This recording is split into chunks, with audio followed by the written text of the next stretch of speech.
Let's take a look at the horizontal drilling and stimulation processes that have made shale exploration so successful. A drill bit is mounted on the end of the drill pipe.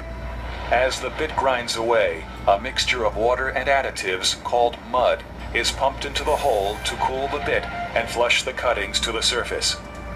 The mud also cakes on the walls of the wellbore, keeping it intact. Similar to a vertical well, the hole is drilled to just under the deepest fresh water near the surface. The drill pipe and bit are then removed.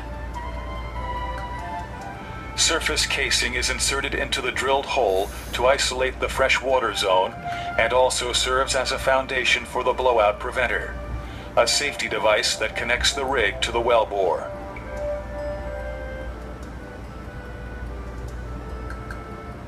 Then, cement is pumped down the casing and out through the opening of the shoe at the bottom of the casing. It is then forced up between the casing and the hole, sealing off the wellbore from the fresh water. The cementing process prevents contamination of the freshwater aquifers. The pipe and bit are lowered back down the hole to drill through the plug and cement, and continue the vertical section of the well to approximately 500 feet above the planned horizontal leg. This depth is called the kickoff point, where the curve will begin so the horizontal section can be drilled. Up to this point, the process is the same as drilling a vertical well. Again, the pipe and bit are pulled out of the hole, and a downhole drilling motor with measurement while drilling instruments is lowered back into the hole to begin the angle building process. The distance to make the curve from the kickoff point to where the wellbore becomes horizontal is just under 1/4 mile. Once the curve is completed, drilling begins on the well's horizontal section, called the lateral. The pipe used to drill the well measures 30 feet in length and weighs approximately 495 pounds each.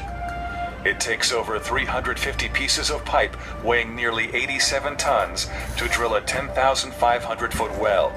At various stages of drilling, the pipe is taken out of the hole for tool and bit changes and put back in. This process is called tripping pipe. When the targeted distance is reached, the drill pipe and bit are removed from the wellbore one last time. Production casing is now inserted into the full length of the wellbore. Cement is again pumped down the casing and out through the hole in the casing shoe, forcing the cement up between the casing and the wall of the hole, filling the open space known as the annulus.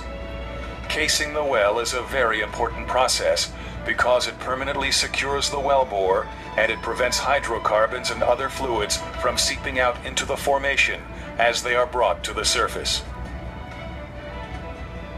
At this point, the drilling rig is no longer needed.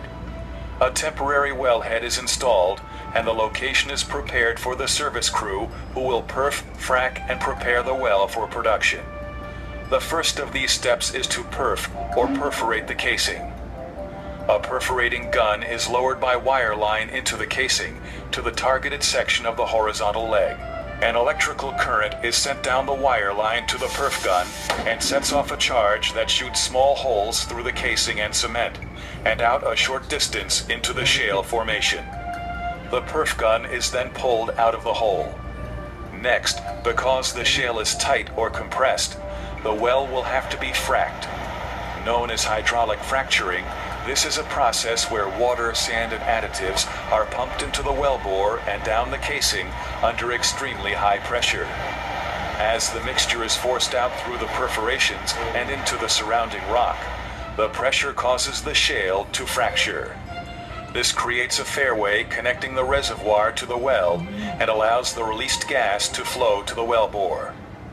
Next, a temporary plug is placed at the heel or left side of the first stage frac. The plug closes off or isolates the perforated and fracked section of the wellbore so that the second stage section of the horizontal leg can be perforated and fracked. Tight reservoirs do not contain natural fractures and therefore cannot be produced economically without hydraulic fracturing. The permeability is increased by providing pathways through which gas can flow more easily. With advancements in technology, multi-stage fracking has become the standard for tight gas reservoirs. This process of perfing and fracking can be repeated several times to cover the entire horizontal distance of the wellbore. Once fracking is completed, the plugs are drilled out, allowing the gas to flow up the wellbore. Ayun na pala ang style, no? Yun na pala ang style niya, sir. Kailangan lagyan muna ng kuwan. Yan.